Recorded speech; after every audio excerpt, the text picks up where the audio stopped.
Hello bachcho, let's see the question, and the question says that we need to find the value of the determinant 1 cos alpha minus beta cos alpha minus gamma cos beta minus alpha 1 cos beta minus gamma cos gamma minus alpha cos gamma minus beta 1।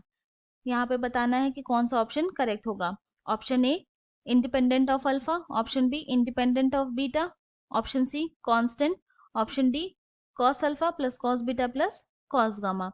तो हम लोग क्या करेंगे, यहाँ पे सबसे पहले तो हमारा की कॉन्सेप्ट लिख लेंगे जो यहाँ यूज करने वाले हैं नाउ। तो हमारा जो फर्स्ट की कॉन्सेप्ट होगा वो होगा cos a माइनस बी का formula which is equal to होता है cos a cos b plus sin a sin b। हमारा जो सेकेंड की कॉन्सेप्ट है जो हम लोग यहाँ यूज करेंगे वो होगा if all elements of row or column are 0, then determinant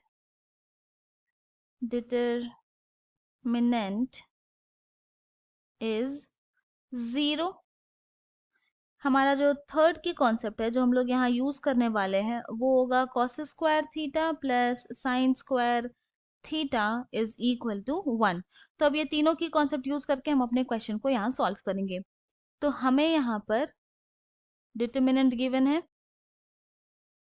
equal to, पहले क्या है यहाँ पे 1, देन उसके बाद cos alpha minus beta, then cos alpha minus gamma, then cos beta minus alpha 1 cos beta minus gamma, then cos gamma minus alpha cos gamma minus beta 1।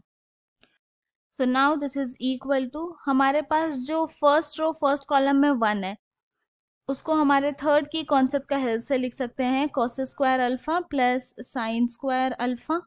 Now cos alpha minus beta को हम लोग क्या करेंगे, first की concept का help से लिखेंगे cos alpha cos beta plus sine alpha sine beta, then उसके बाद cos अल्फा माइनस गामा को लिखेंगे cos alpha cos gamma plus sine alpha sine gamma. Now cos beta minus alpha को लिखेंगे cos beta cos alpha plus sine beta sine alpha. अब यहाँ पे जो 1 है उसको हम लोग लिख सकते हैं cos square beta plus sine square beta, then cos beta minus gamma को लिखेंगे cos beta cos gamma plus sine beta sine gamma. cos gamma minus alpha को लिख सकते हैं हम लोग cos gamma cos alpha plus sine gamma sine alpha. cos gamma minus beta को लिखेंगे cos gamma cos beta plus sine gamma sine beta, and 1 को यहाँ पे लिख लेंगे हम लोग अपने थर्ड की कॉन्सेप्ट का हेल्प से cos square gamma plus sine square gamma. Now अब हम लोग यहाँ पे क्या देख रहे हैं कि फर्स्ट रो में यहाँ पे भी हमारे पास cos अल्फा है, यहाँ पे भी cos अल्फा है एंड यहाँ पे भी cos अल्फा है। तो हम लोग यहाँ पे पहले लिखेंगे cos अल्फा, फिर सेकेंड टर्म क्या है साइन अल्फा, तो यहाँ पे भी साइन अल्फा है, यहाँ पे भी साइन अल्फा है, यहाँ पे भी साइन अल्फा है, तो इसलिए यहाँ पे साइन अल्फा। थर्ड टर्म है ही नहीं तो यहाँ पे लिख सकते हैं ना हम लोग इसको प्लस 0, तो इसीलिए यहाँ पे ये हो गया 0। नाउ फिर यहाँ पे क्या देख रहे हैं, सेकेंड रो में cos बीटा है, यहाँ पे हमारे पास यहाँ पे भी cos बीटा है एंड यहाँ पे भी cos बीटा है, तो यहाँ लिख देंगे cos बीटा। सेकेंड टर्म फिर हो जाएगा हमारे पास साइन बीटा, यहाँ पर है, यहाँ पे भी साइन बीटा एंड यहाँ पे भी साइन बीटा है, तो यहाँ लिख देंगे साइन बीटा फिर 0। सिमिलरली थर्ड रो हो जाएगा cos gamma sign gamma 0। Now अब हम लोग क्या करेंगे, ये तो रो है, अब उसको कॉलम से हम लोग मल्टीप्लाई करेंगे।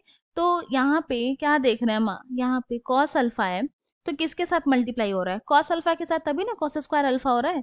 तो इसलिए यहाँ पे पहले कॉस अल्फा, इस वाले डिटर्मिनेंट को लिखने के लिए पहले हम लोग कॉलम कॉलम भरेंगे।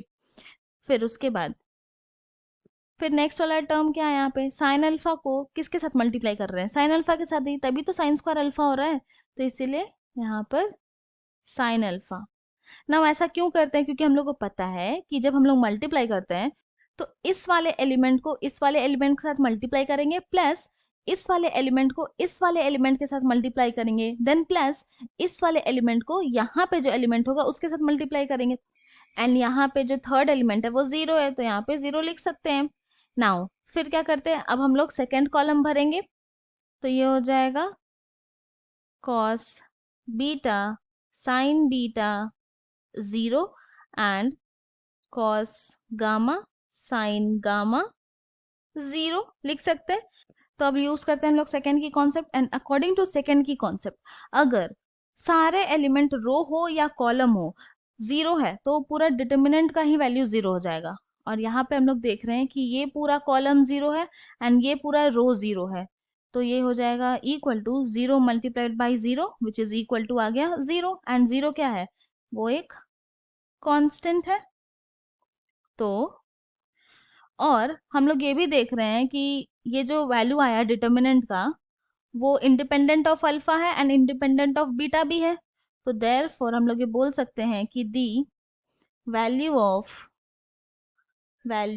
Of given determinant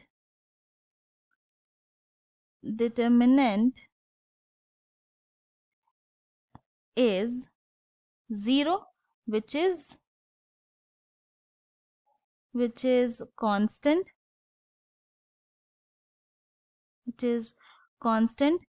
independent of alpha and beta. तो यहाँ पे हमारे पास 3 ऑप्शन करेक्ट होगा, option A, option B and option C. ये हमारा फाइनल सोल्यूशन है। I hope you have understood it well. Thank you and best of luck.